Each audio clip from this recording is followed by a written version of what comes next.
Bonsoir. Il est 19 h, on va ouvrir le conseil. Angélique, je te laisse faire l'appel. Anne Jouanjean, Présente. moi-même présente. Roland Genuel, Ahu Sitak, Christophe Pochon, Anouk Deschamps, Ludovic Lafay, procuration à Anne Jouanjean, Laure Chazelle, Pierre-Jean Rochette, procuration à Laure Chazelle, Stéphane Pupier, Géraldine Chazelle, Robert Regeff, Véronique Chapeau, Philippe Chaland, Monique Goutte, Aimé Pradel, Noélie Descombes, Christophe Combes, Clément Gaumont, Benoît Cellier, Valérie Charles, procuration à Mathieu Madval, Geoffrey Enjolras. Merci. Nous avons le quorum. Nous allons nommer le secrétaire de séance, Laure Chazelle. Vous avez pu prendre connaissance du dernier procès-verbal du dernier conseil municipal. Avez-vous des observations ? Nous allons passer au vote. Qui est contre ? Qui s'abstient ? Une abstention. OK.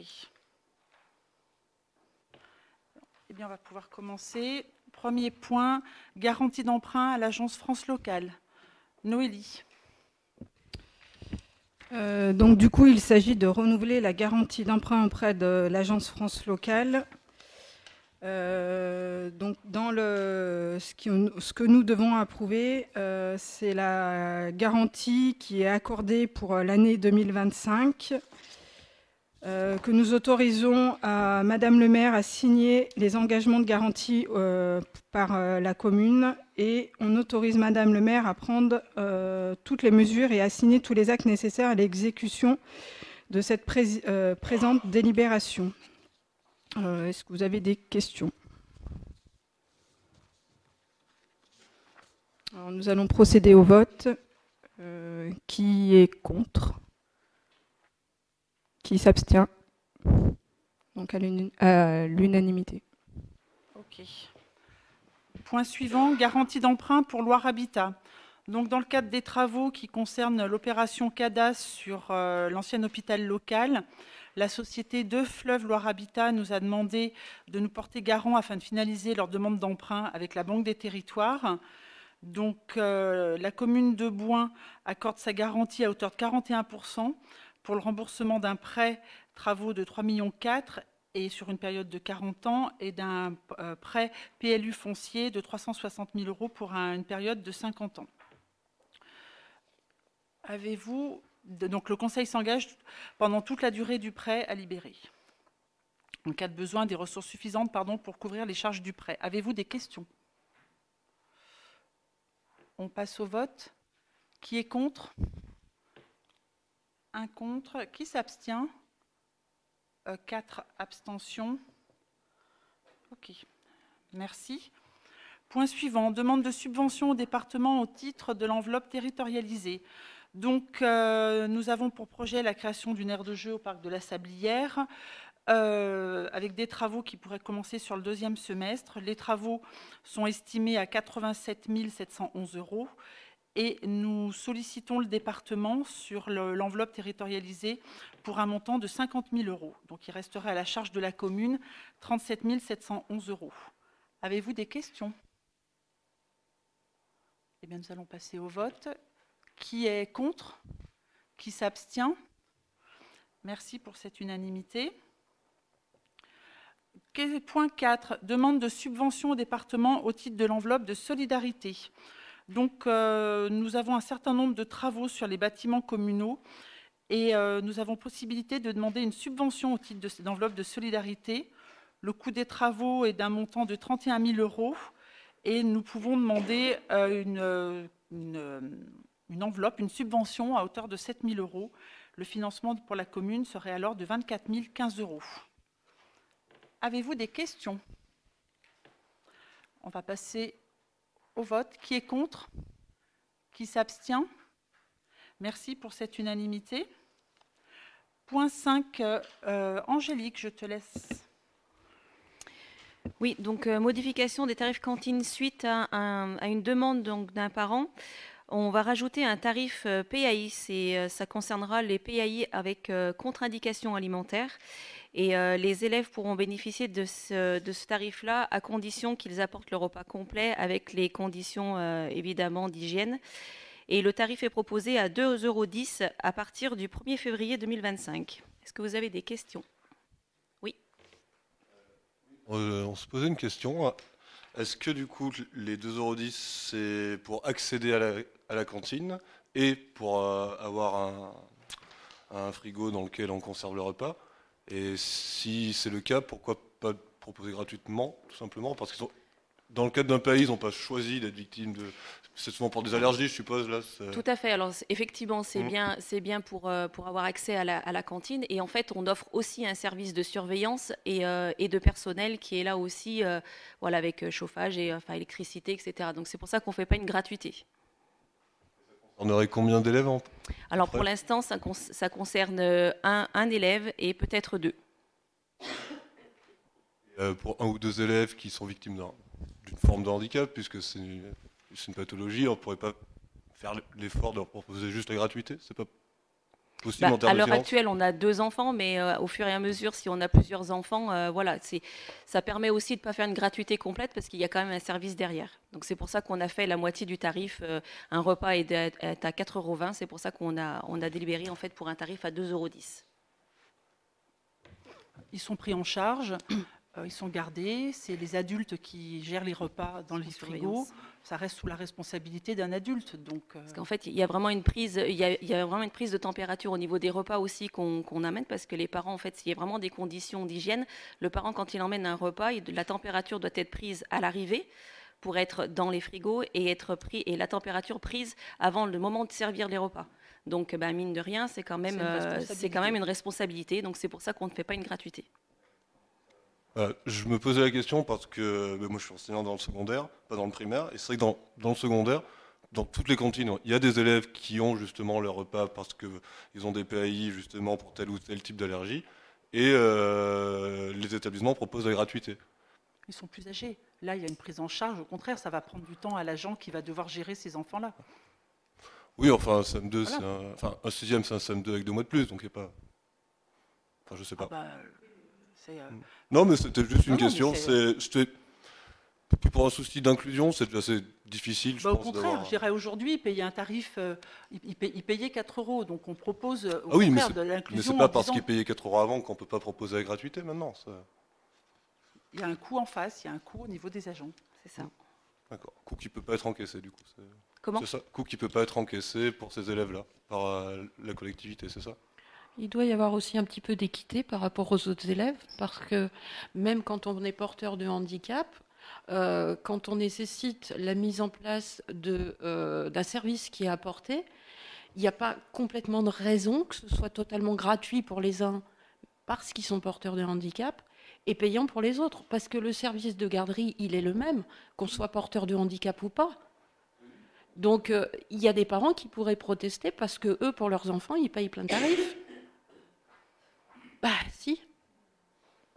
Parce que je vois bien le souci d'inclusion, mais il y a aussi un souci d'équité. Par exemple, dans le secondaire, on l'a pas du tout. Moi, j'ai jamais vu aucun parent dans le secondaire venir dire c'est pas normal, le jeune qui apporte son repas, etc., il paye pas la cantine. Jamais. Et pourtant, c'est pareil, il y a un encadrement. Alors, l'encadrement est plus léger. Il est plus léger entre le secondaire il est plus léger. Non, c'est d'autres problématiques d'encadrement. Il n'est pas plus léger. Un enfant qui est en maternelle, par exemple, vous êtes obligé de l'accompagner aux toilettes. Un sixième, vous l'accompagnez pas aux toilettes. Sixième, hein, ça. Encore une fois. Je ne pense pas qu'en sixième, il y ait des agents qui soient préposés à emmener un enfant aux toilettes. Les AESH sur les élèves à besoins particuliers, si, on a ça, hein, bien sûr. Oui, mais on les paye. Oui, mais ce n'est pas les parents qui les payent, c'est ça que je veux dire. Oui, mais c'est la collectivité, ce n'est pas les parents. Donc, d'où ma question. Est-ce que la collectivité ne peut pas le payer? D'accord. Y a-t-il d'autres questions? Bon, alors là, on a bien compris que c'était 1 ou 2 élèves ciblés et que c'est pour réduire leur participation. Moi, je mettrais quand même une attention et une garde là-dessus, à ne pas se retrouver avec des élèves qui mangent dehors à cause de ce tarif en apportant son plat. Donc, on surveillera dans le temps cette application. On voit le pas en avant de passer de 4,50 € à 2,10 €. Et il ne faut pas que ça tombe dans la discrimination des personnes souffrant de maladies. Bon, ok, c'est noté. Y a-t-il d'autres questions? On va passer au vote. Qui est contre? 1. 1 contre. Qui s'abstient? 4. Abstention. Alors, point suivant, convention de mise à disposition des équipements sportifs au lycée d'Astrée.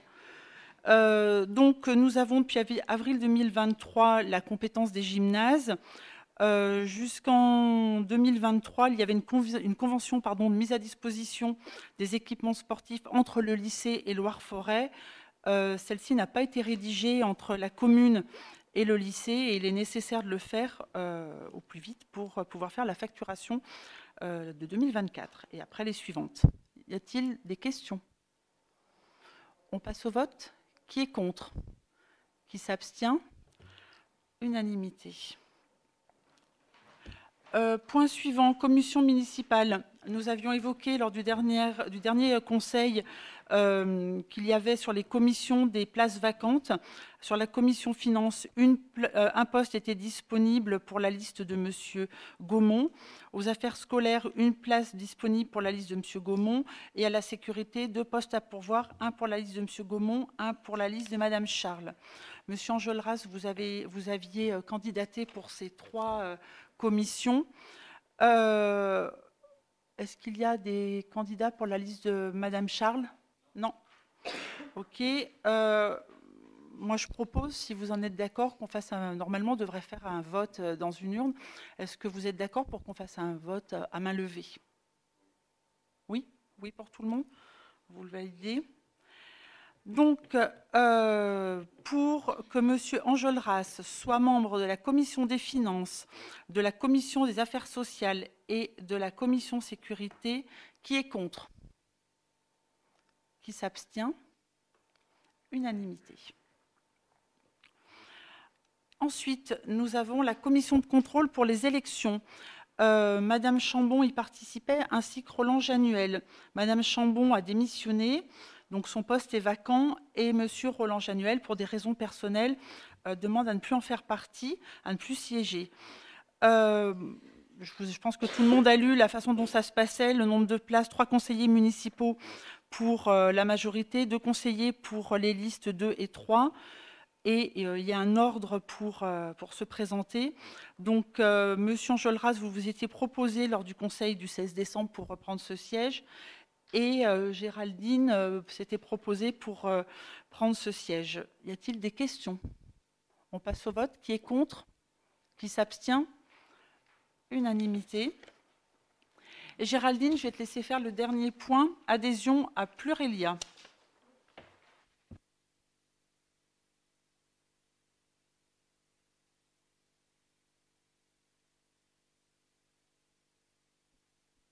Merci. Alors, suite à un contact que nous avions eu courant 2024, nous avons décidé d'adhérer donc à Plurelia. Donc, Plurelia est un organisme à vocation nationale de gestion des œuvres sociales et culturelles des personnes territoriaux depuis 1966. Donc, c'est pourquoi je propose au conseil municipal l'adhésion à Plurelia à partir du 1er mars 2025 et de retenir le tarif forfaitaire de la formule numéro 1 à 99 € par an par agent, conformément au règlement intérieur de fonctionnement de Plurelia. Alors, avez-vous des questions? Oui, on voulait savoir si ça a été organisé avec l'amicale du personnel. Est-ce que ça a été fait en fonction, quid du coup de la subvention donnée à l'amicale du personnel? À l'amicale du personnel? Non, l'amicale du personnel qui gérait ça dans le temps. Ben, écoutez, Alors, dans le temps, non. Je dirais que jusqu'à maintenant, l'amicale du personnel, on va dire, il n'y a jamais eu d'adhésion d'aucun agent jusqu'à maintenant à un organisme tel quel. Le fonctionnement qu'il y avait jusqu'à maintenant, c'est un peu comme dans les œuvres sociales ou autres dans une entreprise privée. En fait, la commune verse à l'amicale une enveloppe.